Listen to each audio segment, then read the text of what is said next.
Welcome back, everybody. Tonight, I'm gonna try imaging the Elephant Trunk Nebula.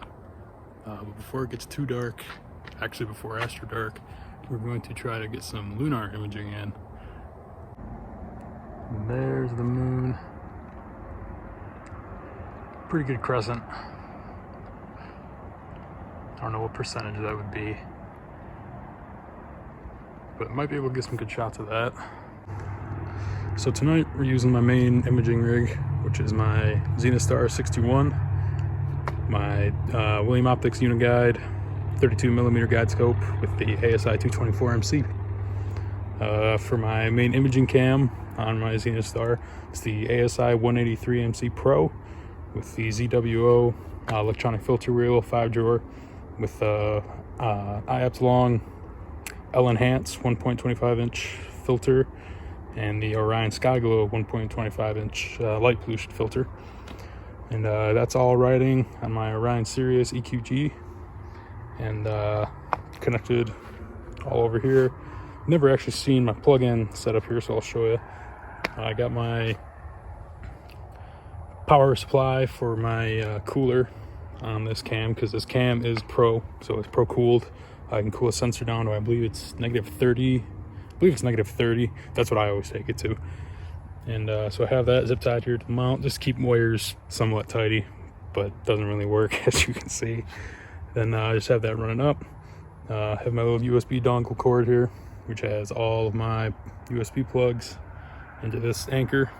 And this ties into my large USB cord, which goes into my laptop inside that box there.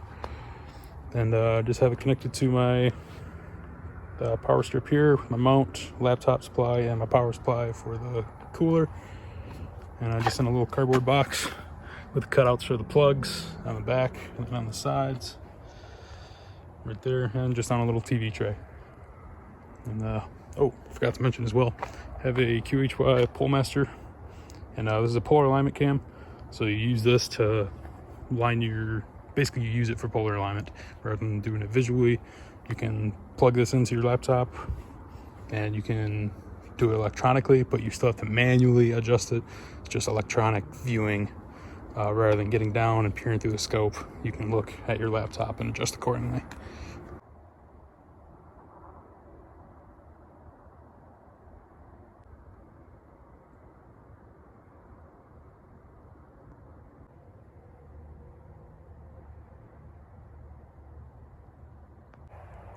So doing my star alignment right now, and I'm on Arcturus, which, as you can see, I don't know if my camera can pick it up, but he's right there. And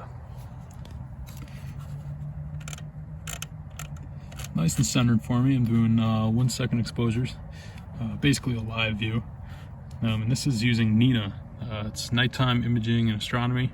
It's a astrophotography software, and you can run everything on here. Like if you have an observatory, you can run your shields, the enclosure, everything on here. And this is, I think, my 3rd time using this, because I normally use ASI Studio, but then I wanted to start dithering, so I was like, you know what, I'll give it a shot. And the quality of my images have improved tremendously, and the more I learn this software, the easier it becomes.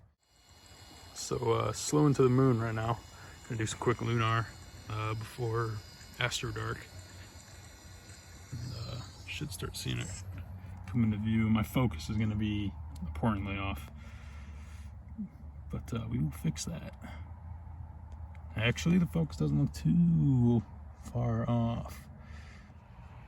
So as you can see, we got some good, this is the normal view, and zoomed in. Got some great surface details with the 61mm.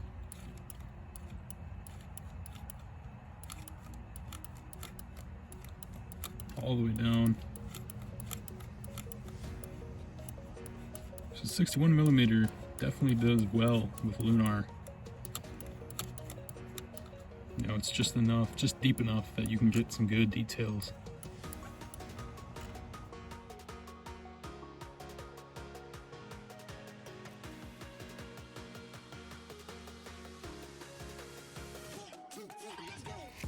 So here we are in PhD guiding 2, and it's calibrating right now on the star that I chose. And so I changed my mind. Instead of doing the Elephant Trunk Nebula, we're going to shoot the Crescent Nebula. This is a single 70-second exposure. And there it is, I mean, perfect center frame. Like, cannot get any better. So yeah, we're gonna image this tonight. Probably do 4-minute exposures, probably 50, and see what we get. So here's a 500-second exposure on the Crescent Nebula, and this is what I'm imaging tonight. So I have it set for my sequence.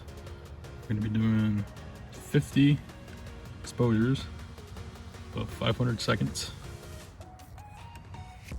1x1 binning, and I am dithering, so I will dither every 5 frames with the base camera gain and the offset. And the cool thing about Nina is when you punch in your target, it gives you its transit for the night.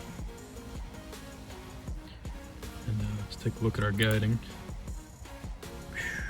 Guiding is looking great.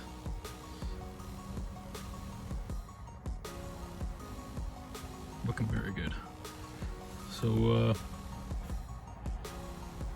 I really don't think I'm gonna need 50 exposures worth, but the more you get, the better the image will be. So see how it turns out.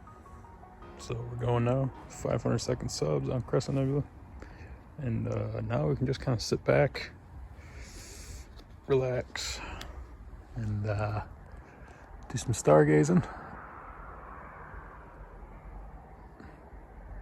Or turn on the Fire Stick and watch some TV. The moon's over there, starting to hide behind the trees. Tucked right in.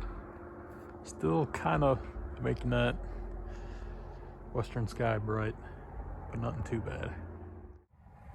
And here is my latest sub exposure, 500 seconds on the Crescent Nebula.